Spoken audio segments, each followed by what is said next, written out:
বাংলার তরুণ জনতা, তাওহীদি জনতা, ওঠো, জাগো, হিম্মত করো, সাহস সঞ্চার করো। এই শিরকের সকল অক্টোপাসের সকল বন্দিশালা ভেঙে গুড়িয়ে দিতে হবে। লড়াই কার পথে?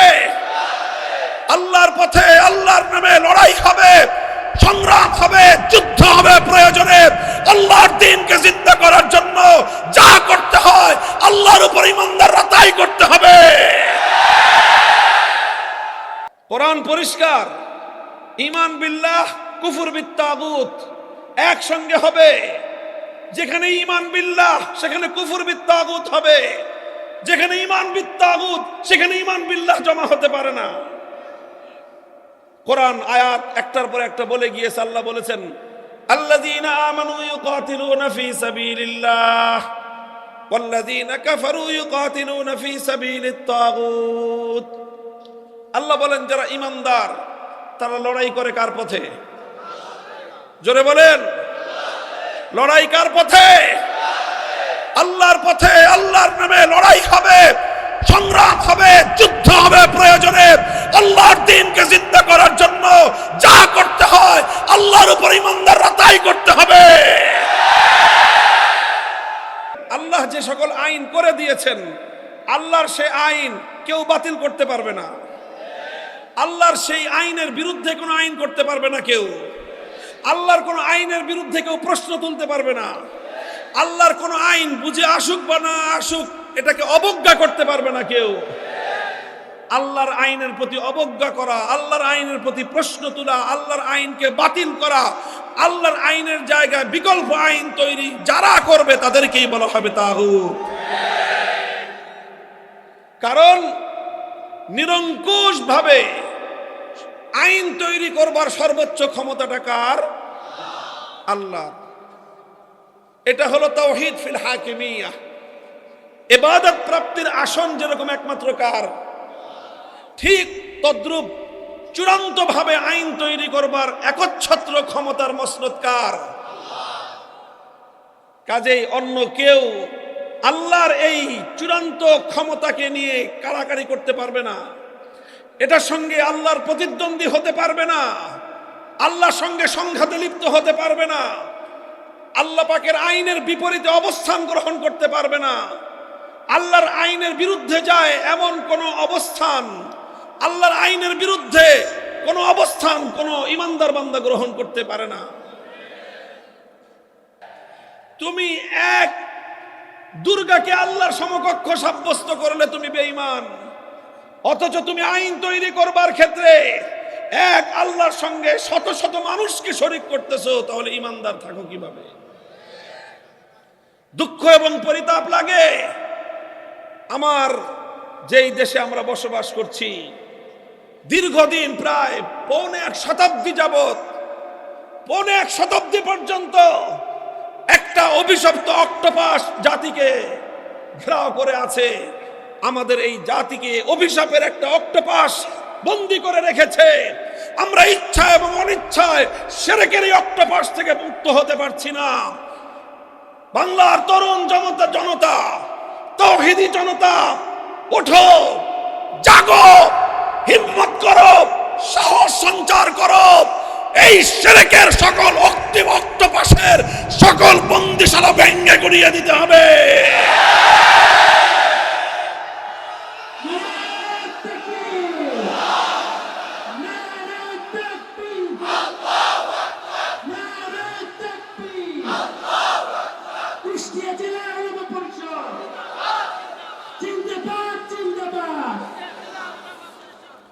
মুহতারাম হাজিরিন, কথাটা পরিষ্কার, এই কথা আমি আর লম্বা করতেছি না। আল্লাহর পরিবর্তে আল্লাহর আইনের বিরুদ্ধে কোনো বাদশা যদি আইন করে সেই বাদশাকে বলা হবে তাগুত। আল্লাহর আইনের বিরুদ্ধে কোনো রাষ্ট্রপতি যদি আইন করে সেই রাষ্ট্রপতি হবে তাগুত। আল্লাহর আইনের বিরুদ্ধে কোনো প্রধানমন্ত্রী যদি আইন জারি করে সেই প্রধানমন্ত্রীকে বলা হবে তাগুত। আল্লাহর আইনের বিরুদ্ধে কোনো মন্ত্রী পরিষদ যদি কোনো আইনকে বৈধতা দান করে সেই মন্ত্রী পরিষদ হবে তাগুত। আল্লাহর আইনের বিরুদ্ধে কোনো আইন পরিষদ, কোনো সংসদ যদি কোনো আইন পাশ করে গোটা সংসদ হবে তাগুত। আল্লাহর আইনের বিরুদ্ধে কোন আদালত যদি কোনো আইন তৈরি করে, কোন বিচারপতি যদি কোনো আইন তৈরি করে, সেই বিচারক, সেই বিচারালয়, সেই বিচারপতি সবগুলোই হবে তাগুতের আখড়া।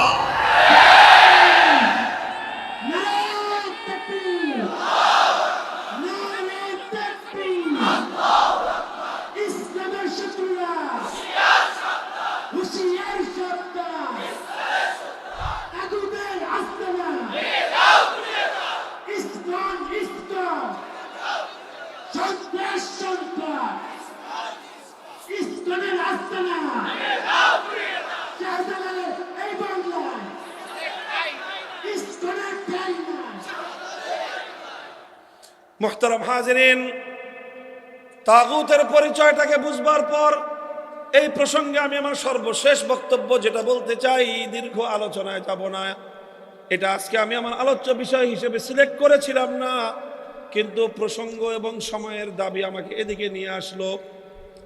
আমরা 1947 সালে আমার এই সম্প্রদায়ে, আমার এ জাতির সোনার সন্তানেরা, আমার পূর্বপুরুষ, আপনার পূর্বপুরুষরা, আমাদের বাবারা, দাদারা আল্লাহর এই জমিনে আল্লাহর সার্বভৌমত্ব কায়েম করবার জন্য, আল্লাহর এই জমিনকে একমাত্র আল্লাহর আইনের শাসনের আওতায় আনবার জন্য, একমাত্র আল্লাহর আইন দ্বারা যেন আমার দেশটা, এই জাতি, এই জনপদ যেন পরিচালিত হয়, তারা অনেক সংগ্রাম করেছিল, অনেক ত্যাগ আর কোরবানি স্বীকার করেছিল, অনেক স্যাক্রিফাইস তারা করেছিল, ত্যাগের নজরানা পেশ করেছিল।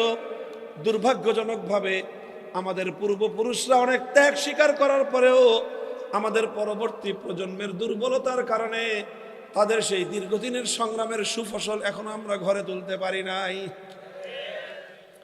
দেখেন 1947 সালে যখন ব্রিটিশরা এই দেশ থেকে চলে যায়, দেশটা যখন বিভক্ত হয়, ভারতবর্ষ দুই ভাগে ভাগ হলো, একটা ভাগ ভারত আর একটা ভাগ হলো পাকিস্তান। কেন দুই ভাগে ভাগ হয়েছিল? মুসলমানরা একটা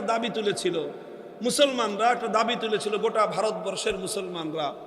সেই দাবিটা হলো এই যে যদি আমরা এইভাবে হিন্দু মুসলিম একসঙ্গে দেশ বানাই, তাহলে যেটা হবে সেটা হলো হিন্দুরা যেহেতু সংখ্যাগরিষ্ঠ, কাজেই মুসলমানরা তাদের প্রাণের দাবি, প্রাণের চাহিদা, যে তাদের ভূমি, তাদের ভূখণ্ড আল্লাহর আইনের দ্বারা শাসিত হওয়া, এই চাহিদা তাদের পূরণ হবে না।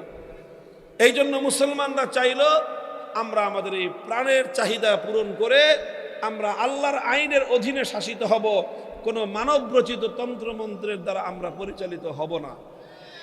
এই ছিল আমার, আপনার এই বিশাল বঙ্গ জনপদের মুসলমানদের, বর্তমান প্রজন্মের পূর্বপুরুষদের একান্ত চাহিদা। এই চাহিদার কারণে তাদেরকে অনেক ত্যাগ স্বীকার করতে হয়েছে। গোটা ভারত, এই উপমহাদেশে, ভারতবর্ষে অন্য কোনো সম্প্রদায়, অন্য কোনো এলাকার, অন্য কোনো দেশের, অন্য কোনো অঞ্চলের মুসলমানদেরকে এতটা ত্যাগের স্বীকার করতে হয় নাই, যেটা এই বঙ্গ অঞ্চলের, তৎকালীন পূর্ববঙ্গ, পরবর্তী পূর্ব পাকিস্তান, বর্তমান বাংলাদেশ, এই অঞ্চলের মুসলমানদেরকে যতটা ত্যাগ আর কোরবানি স্বীকার করতে হয়েছে। কলকাতা ছিল আমাদের বাড়ির কাছে, ভারত ছিল আমাদের চারিপাশে ঘিরে, দিল্লি ছিল আমাদের কাছে, কিন্তু বাড়ির কাছের কলকাতাকে লাথি মারলাম, দিল্লিকে তালাক দিলাম, চতুর্পাশের ভারতকে আমরা ত্যাগ করলাম, 2000 কিলোমিটার দূরত্বের পশ্চিম পাকিস্তানিদের সঙ্গে গিয়ে আমরা গাঁটছড়া বাঁধলাম। কিসের জন্য?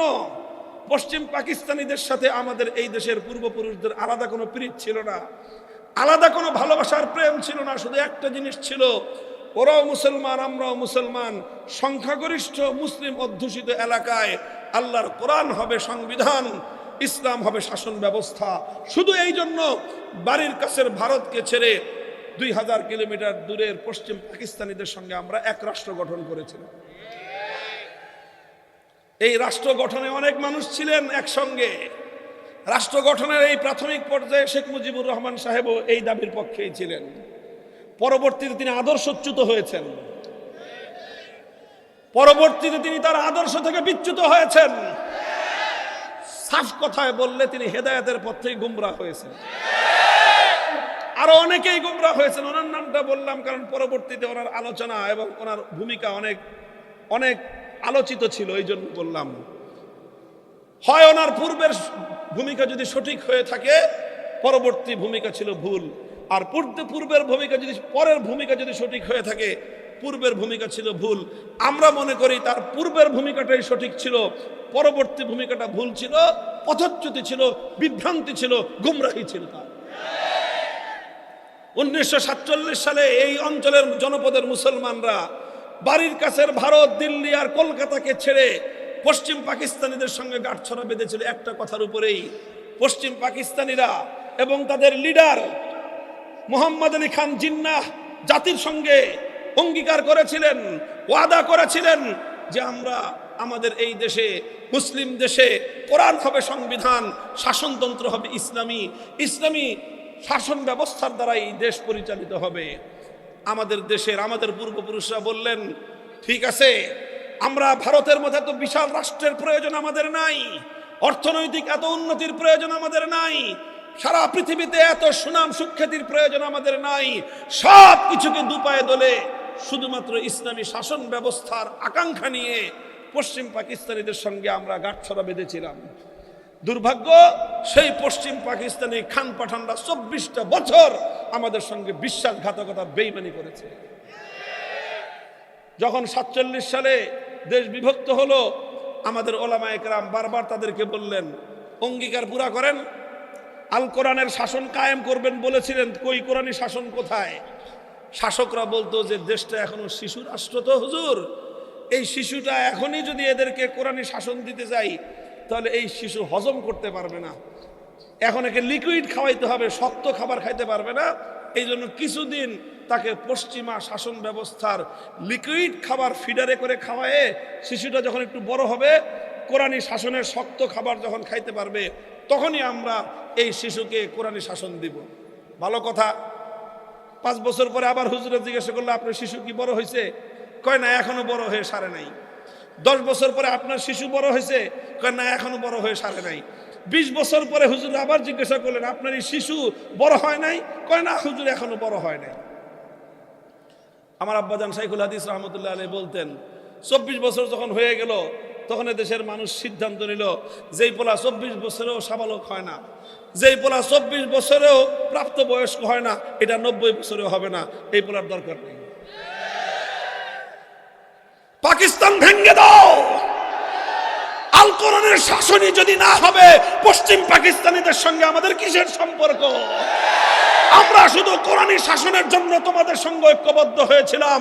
কোরআনী শাসন যদি না পাই, রাষ্ট্রের প্রয়োজন আমাদের নাই, মানচিত্রের প্রয়োজন আমাদের নাই, পতাকার প্রয়োজন আমাদের নাই।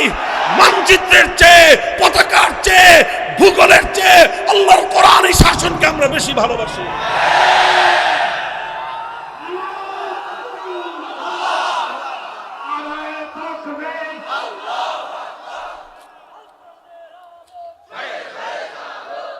উনিশশো 1970-এর জাতীয় নির্বাচনের সময় তখন শেখ মুজিবুর রহমান সাহেব ভালো একটা কাজ করলেন, মনে হয় তার জীবনের সবচেয়ে পুণ্যময় কাজটা তিনি 70-এর নির্বাচনের সময় করলেন। তিনি বললেন যে আমাদের আওয়ামী লীগের নৌকা প্রতীকে যদি আপনারা ভোট দেন, আমি জাতির সঙ্গে ওয়াদা করতেছি, প্রতিশ্রুতি দিচ্ছি, কোরআন সুন্নাহ বিরোধী কোনো আইন আমরা করব না। কোরআন সুন্নাহ বিরোধী কোনো আইন না করার অর্থই হলো সার্বভৌম ক্ষমতা কার? তিনি এই কথা ঘোষণা দিলেন। আরে ভাই, এটা শুধু আমার মুখের কথা না, ইতিহাসের কথা। বাংলাদেশের স্বাধীনতার ইতিহাস পড়েন, 1970 সালের আওয়ামী লীগের নির্বাচনী ইশতেহার পাঠ করেন, দেখেন যদি সেখানে সেই কথা না পান, ওয়াজ করা বন্ধ করে দেব। 70-এর জাতীয় নির্বাচন তিনি অঙ্গীকার করেছিলেন, জাতির সঙ্গে ওয়াদা করেছিলেন, কোরআন সুন্নাহ বিরোধী কোনো আইন তিনি করবেন না। এরপরে জনগণ তাদেরকে ভোট দিলেন, মানে একদম বাক্স ভরে দিলেন, উপচে দিলেন। গোটা বাংলাদেশ ঝাঁপায় পড়ল নৌকার পক্ষে, নিরঙ্কুশ সংখ্যাগরিষ্ঠতা তিনি পেলেন। পশ্চিম পাকিস্তানিরা ক্ষমতা দিল না তাকে, না দিয়ে 25শে মার্চ 71-এর ভয়াল কালো রাতে আমাদের দেশের উপর হামলে পড়ল। 26শে মার্চ স্বাধীনতার যুদ্ধ ঘোষণা হলো।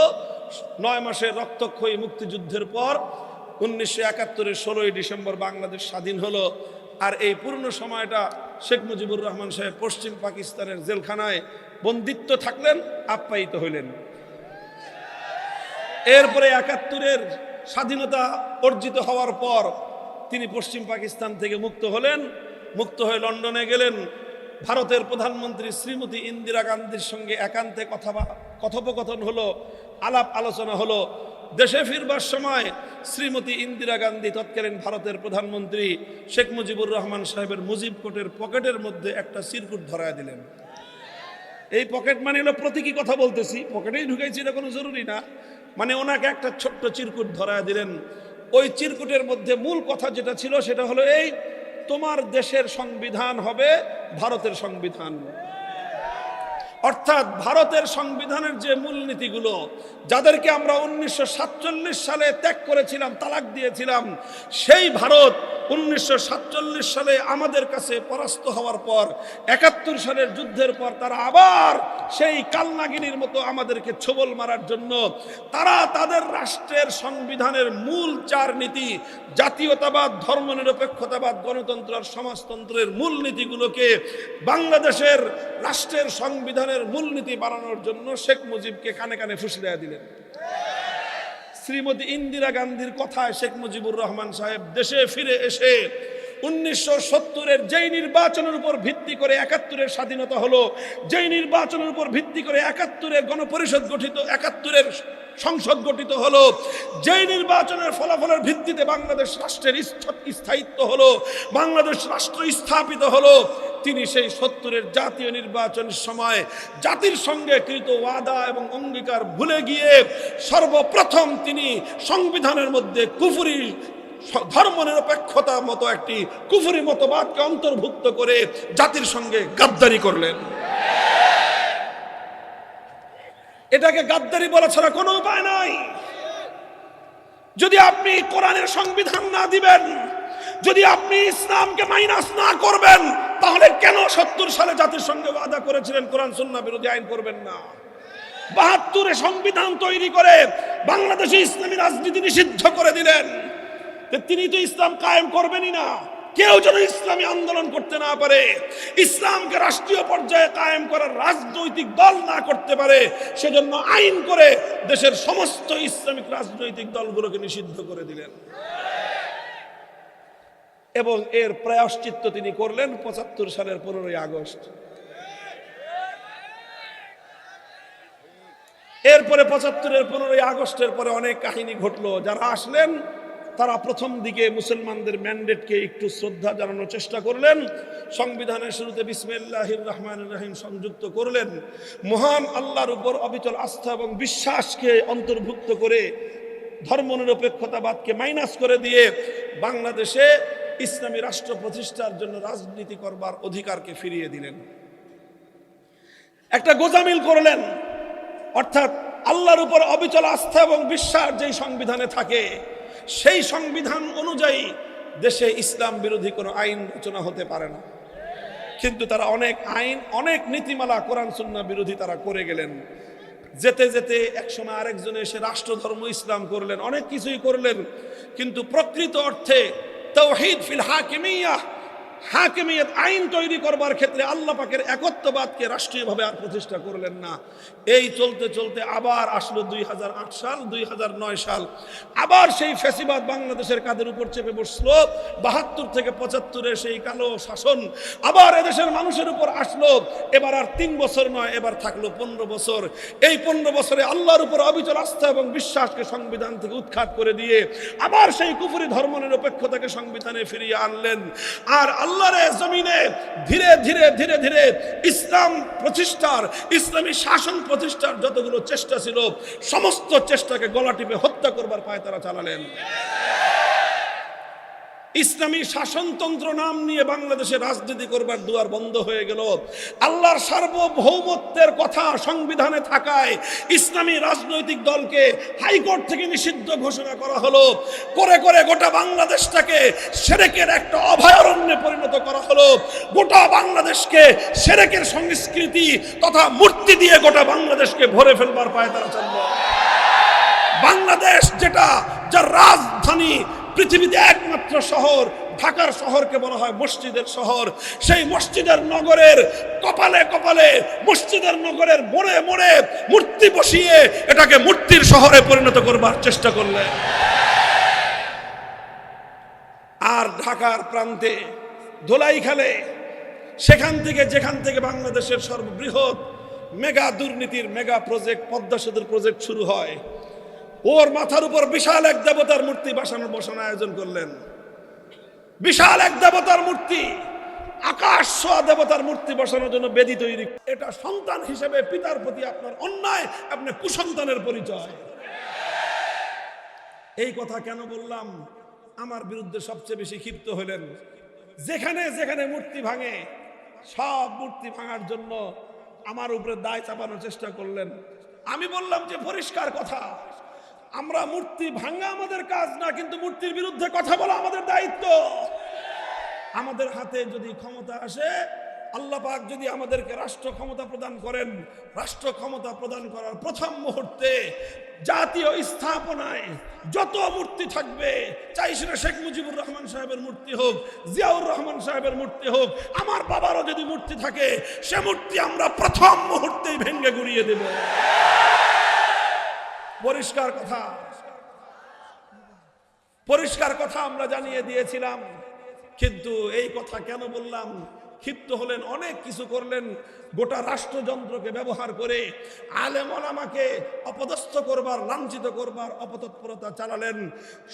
সর্বযুগে ফিরআউনরা যা করে, নমরুদ যা করে, কারুনরা যা করে, যুগে যুগে ওলামায়ে কেরাম হক কথা বলবার কারণে তাদের সঙ্গে যেই সকল বর্বর আচরণগুলো করা হয়, সমস্ত বর্বরতার সীমা লঙ্ঘন করে বাংলাদেশের স্বৈরাচারী নব্য লেডি ফিরআউন আলেমদের সঙ্গে তাই করেছিলেন।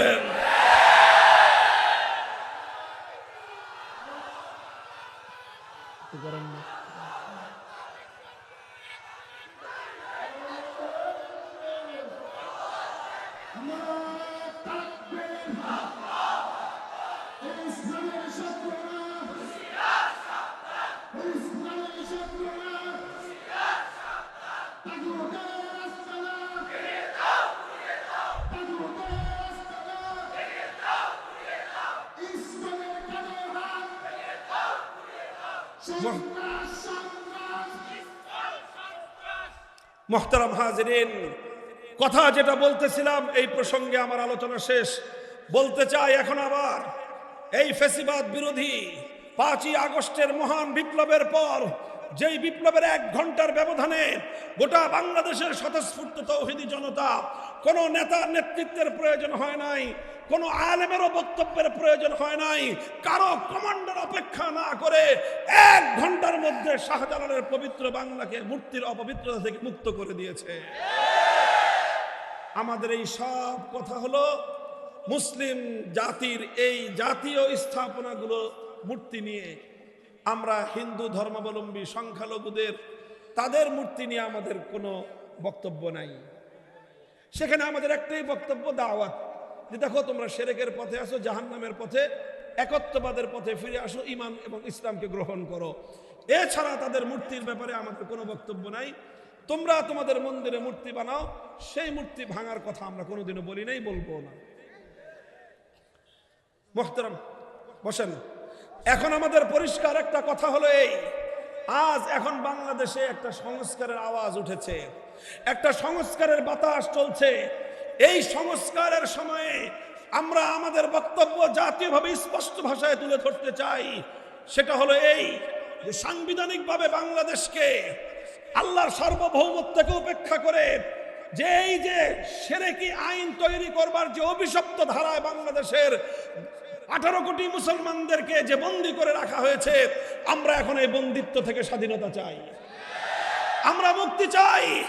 আমরা চাই সংবিধান সংস্কার যখন হবে, সেখানে একটা ধারা সংযুক্ত থাকতে হবে, যেই ধারাটা যে কোনো ভাষায় হোক তার সারমর্ম এটা থাকবে যে মুসলমানদের এই বাংলাদেশে আল্লাহর আইনের বিরুদ্ধে কোনো আইন চলবে না, কোনো নীতিমালা চলবে না, কোনো বিধান চলবে না।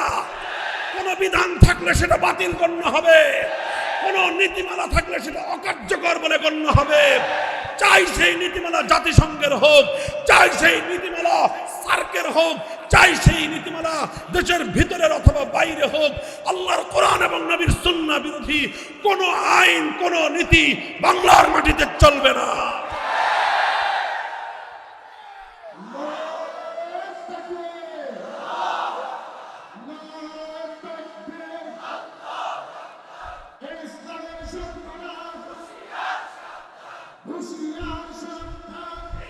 এই একটা দাবি আমাদের, এটা ভালোভাবে বুঝবার চেষ্টা করবেন।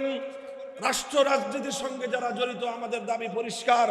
আমরা এটা চাই, আমরা মনে করি 5ই আগস্টের বিপ্লব এই দাবি উত্থাপন করার জন্য বাংলাদেশে অনুকূল পরিবেশ তৈরি করে দিয়েছে।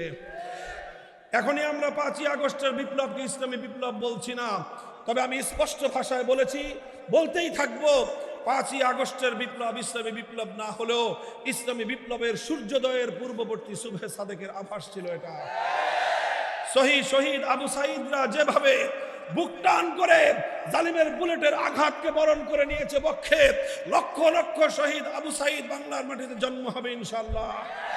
শহীদ সাইফুল ইসলাম আলিফদেরকে তোমরা হত্যা করে তাওহীদের জাগরণ বন্ধ করে দিতে পারবে না।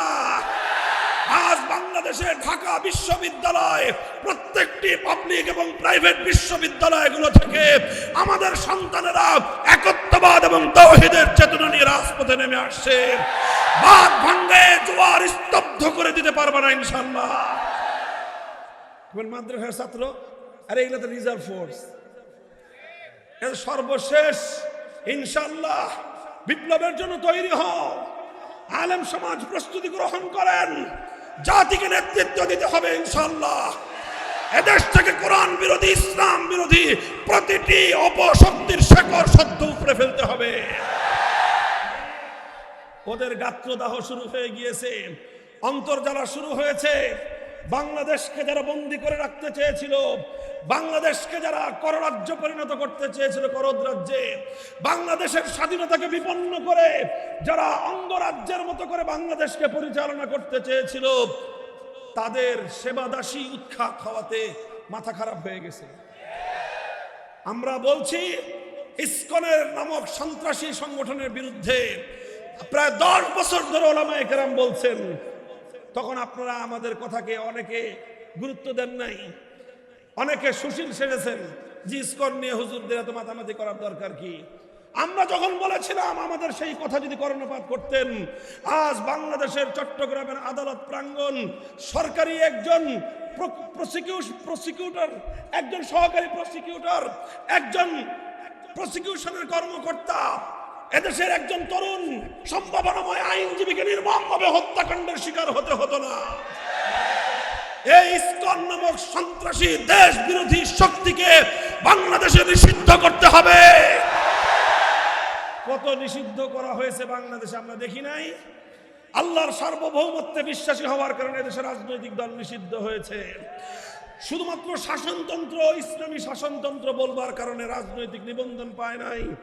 এই সব দৃশ্য দেখে দেখে বাংলার মানুষ আজ তাদের হৃদয়ের মধ্যে জ্বলন্ত বারুদ বিদ্রোহের আগুন জ্বলছে।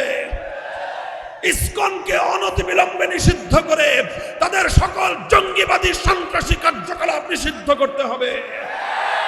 যদি সেটা না করেন, এদেশের তাওহীদি জনতা নিজেরাই নিজেদের হাতে দায়িত্ব তুলে নিতে বাধ্য হবে। ইনশাআল্লাহ আমরা সকল সংখ্যালঘুদের জান, মাল, ইজ্জত এবং ধর্মীয় স্বাধীনতার নিরাপত্তা দেওয়ার গ্যারান্টি দিচ্ছি। এদেশের আলেমরা বেঁচে থাকতে, এদেশের ইসলাম প্রিয় ইমাম সাহেবান বেঁচে থাকতে, এদেশের ধর্মপ্রাণ মুসলমানরা থাকতে, এবং আলহামদুলিল্লাহ আমাদের রাষ্ট্র এবং প্রশাসন সকলে মিলে সকল সংখ্যালঘুদের জানমাল শুধু নয়, তাদের ধর্মীয় স্বাধীনতা, তাদের উপাসনালয়গুলোর নিরাপত্তা আমরা নিশ্চিত করব, দায়িত্ব নিচ্ছি ইনশাআল্লাহ। কিন্তু সন্ত্রাসী কার্যকলাপের মাধ্যমে বাংলাদেশে তাওহীদের আলো নিভিয়ে দেওয়ার কোনো চক্রান্ত হলে বরদাস্ত করা হবে না। আমরা স্পষ্ট ভাষায় দাবি তুলতে চাই, বাংলাদেশে হিন্দু সংখ্যালঘুদের সঙ্গে বৈষম্যের আচরণ করা যাবে না। বৈষম্যের আচরণ মানে হলো তারা যা পায় তাই দিতে হবে।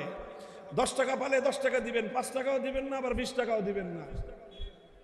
আমরা দেখেছি বাংলাদেশে তাদেরকে, এবং বিশেষ করে সুপরিকল্পিতভাবে পার্শ্ববর্তী রাষ্ট্রের অনুগতদেরকে নানাভাবে প্রশাসনিকভাবে রাষ্ট্রীয়ভাবে আশ্রয় প্রশ্রয় দিয়ে বিভিন্ন গুরুত্বপূর্ণ জায়গায় তাদেরকে বসিয়ে দেশটাকে অকার্যকর করার পায়ে তারা চালিয়েছে তারা।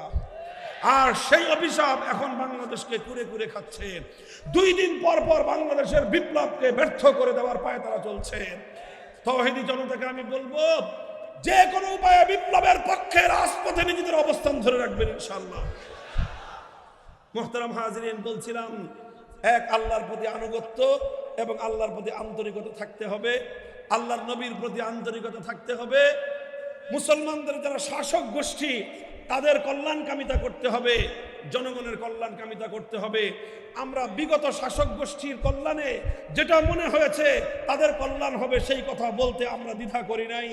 এমনকি ফেরাউন, লেডি ফেরাউনের মুখের উপরে আমরা সেই কথা বলে দিয়েছি যেই কথায় তার কল্যাণ ছিল। আজকে ডক্টর ইউনূস সাহেবের অন্তর্বর্তীকালীন সরকারকেও আমরা চোখে আঙ্গুল দিয়ে সেই সকল দৃশ্যগুলো দেখিয়ে দিতে চাই, যেই সকল কাজগুলো করলে তাদের কল্যাণ হবে, সেই কল্যাণকামিতার পথে যেন তারা পরিচালিত হয়। আল্লাহর রাসূলের পক্ষ থেকে দায়িত্বপ্রাপ্ত হয়ে সেই দিক নির্দেশনা আমরা তাদেরকে দিতে চাই। আর বলেছিলাম আওয়ামী লীগের কথা বলবো, ওই কথা থেকে এই কথায় চলে আসছে। আওয়ামী লীগের সমস্যা যেই জায়গাটায়, যদি আবার কোনোদিন বাংলাদেশের রাজনীতিতে ফিরে আসবার স্বপ্ন দেখেন, একটা জিনিসকে সংশোধন করে আনবেন, সেটা হলো বাংলাদেশে আলেম ওলামা এবং ইসলামপন্থীদের রাষ্ট্র ব্যবস্থায় ইসলামকে প্রতিষ্ঠার এই চেষ্টার বিরুদ্ধে আপনারা দাঁড়াতে পারবেন। আওয়ামী লীগের সবচেয়ে বড় সমস্যা হলো এই, হুজুরদেরকে মোল্লা হিসেবে সম্মান জানায়, হুজুরদেরকে ইমাম হিসেবে হাদিয়া দেয়, খতম পড়ায় তোহফা দেয়, কিন্তু সেই হুজুরই যখন কোন অন্যায়ের বিরুদ্ধে বলিষ্ঠ কণ্ঠে কথা বলে তখন সেই হুজুর মামুনুল হক হয়ে যায়। তখন আর দেখতে পারে না, কয় যে এই হুজুর বেশি কথা কয়। তোমরা হুজুরদের মুখ থেকে শুধুমাত্র তোমাদের চাটুকারিতা চাও। মনে রাখবে, যারা সত্যিকার আলেম জীবন দিয়ে দিবে, ফাঁসি কাস্টে ঝুলবে, কোন অত্যাচারী স্বৈরাচারী তাগুতি শাসনের চাটুকারিতা করবে না। সামনের দিনে বাংলাদেশের রাজনীতিতে ফিরে আসতে চাইলে এই চাটুকারিতার পছন্দনীয়তা বাদ দিয়ে আসতে হবে। আলেমদের কাছ থেকে সংশোধনমূলক কথাগুলো শুনবার মতো অভ্যাস করে আসতে হবে। আমরা সব বিষয়ে কথা বলবো, সব বিষয়ে কথা বলবো। আমরা অর্থনীতি নিয়ে কথা বলবো, সমাজনীতি নিয়ে কথা বলবো, সংস্কৃতি সাহিত্য নিয়ে আমরা কথা বলবো, রাষ্ট্র এবং রাজনীতির প্রতিটি অসঙ্গতি নিয়ে আমরা কথা বলবো। এগুলোই হবে মাহফিল, এগুলোই হবে মাহফিল। আর এই আওয়ামী লীগের দেখা দেখি বিএনপির মধ্যে কিছু ভূত চরে কান্দে। আপনারা ভালো হয়ে যান, এই সুযোগে ভালো হয়ে যান। এটার ভালো হওয়ার মোক্ষম সময়, এখন ভালো হওয়াটা সহজ। আপনারা এই সকল আলেম ওলামাদের সঙ্গে বিভিন্ন সময়ে ওলামায়ে কেরাম যখন কোরআন হাদিস থেকে এমন কোনো কথা বলেন যেই কথা দলীয় আদর্শের বিরুদ্ধে যায়, তখন ফস করে সাপের মতো সবল দিয়ে উঠেন। এইটা বন্ধ করেন, আপনাদের জন্য কল্যাণ হবে। এই বাংলাদেশ আগামী দিনে ইসলামের বাংলাদেশ হবে, লিখে রাখেন ইনশাআল্লাহ। কাজেই এদেশে থাকতে হলে, চলতে হলে, এদেশের মানুষের সঙ্গে মিশে থাকতে হলে এদেশের মানুষের অধিকাংশ মানুষের সেন্টিমেন্টকে বুঝতে হবে, তাদের পালস বুঝতে হবে, তাদের নাদ চিনতে হবে। বাংলাদেশের চূড়ান্ত গন্তব্য হবে ইনশাআল্লাহ ইসলাম। আর শেষ কথা, কাটা কাটা কথা বললাম তো, এই যে মাহফিলগুলো যে হয়, ওলামায়ে কেরাম আপনাদেরকেও বলি খুব ভালো করে, জেলা ওলামা পরিষদ সারা এলাকায় সব জায়গায় একটাই জিনিস, এই মাহফিলগুলোকে আলেম সমাজ কন্ট্রোল এবং নিয়ন্ত্রণ করবেন। এই মাহফিলগুলোতে আমাদের মতো কোনো আলোচক যেন কোনো অবান্তর কথা বলতে না পারে, সেটাও ওলামায়ে কেরাম এটা দায়িত্ব নেবেন।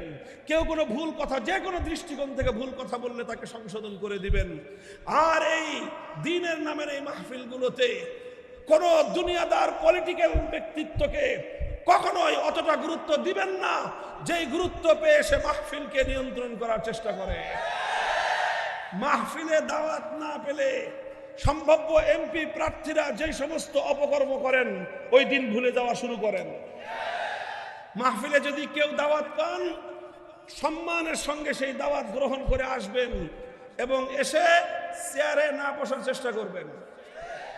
কোমরে ব্যথা থাকলে ভিন্ন কথা, তাও চেয়ারটা নিয়ে হুজুরদের পিছনে বসবেন।